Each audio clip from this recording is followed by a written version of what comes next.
Good evening, YouTube. Back at you one more time. This is going to be a real short video. Just wanted to touch base with anybody who's interested in the updates of my RTV 1100C.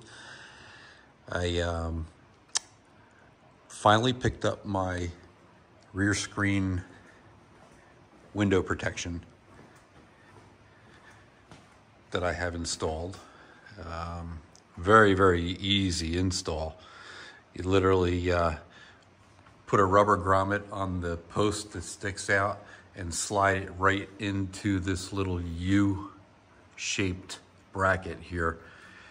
The rubber grommet holds it and keeps it from rattling. And then down here, you install this little bracket here with 2 bolts and a pressure clamp that the bottom snaps in. I put a zip tie on there because it seemed to be a little loose and a little rattly. I put a zip tie on there and it is tight now.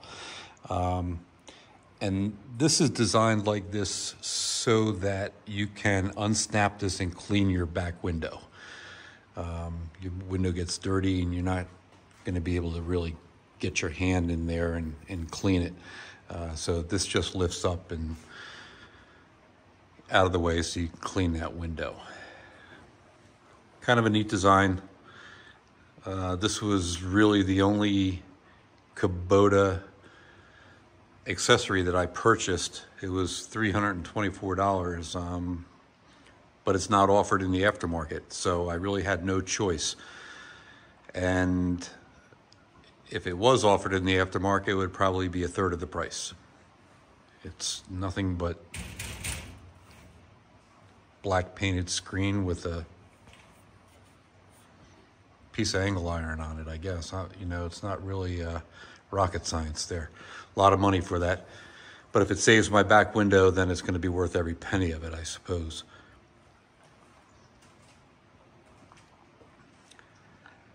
Really not too much other than that. I wanted to show you these wheel spacers that I got.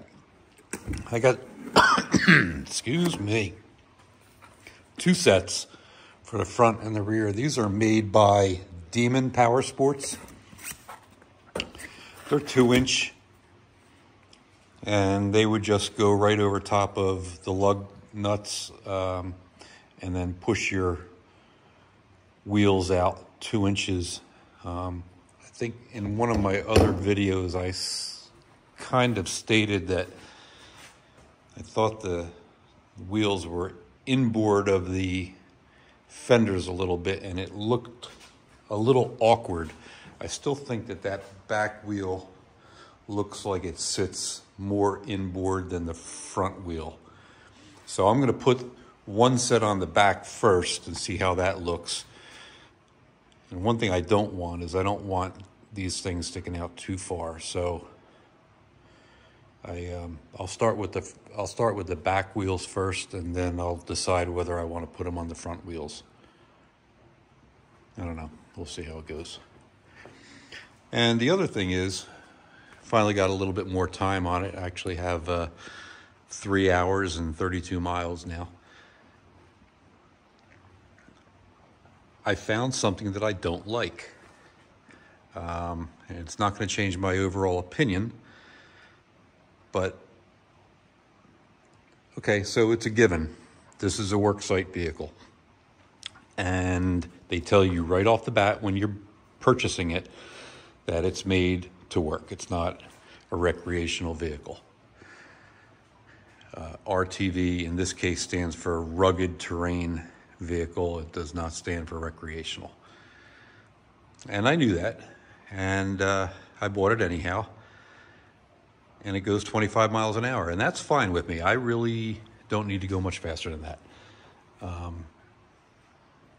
It has the air, it has the heat, and it's just a nice cruising vehicle to take out and drive around the property or drive around the road and do your little chores that you have to do. Here's the thing that I found that I don't like so far. When I go up a hill,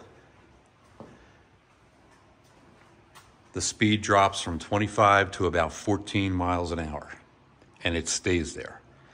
and I have nothing in the back, and it's just me or maybe myself and my wife, and it maxes out at 14 miles an hour as it chugs up the hill. You know, at some point, the diesel engine in this, 24 horsepower, I would think that all that torque would take over and get you up that hill a little bit faster than that, and it does not. I don't know.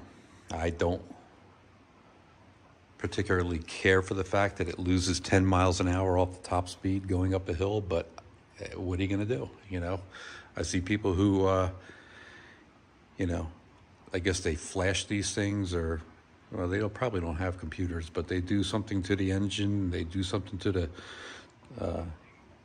you know, to make the overall performance a little bit more. I don't think I'm going to be doing that. I have a warranty on this, and I don't want to void it out, but 14 miles an hour up the hill is kind of silly. I still like the vehicle. I'm still going to keep it. I'm not going to trash it. I haven't found anything else wrong with it other than that one little complaint, but that's something to consider.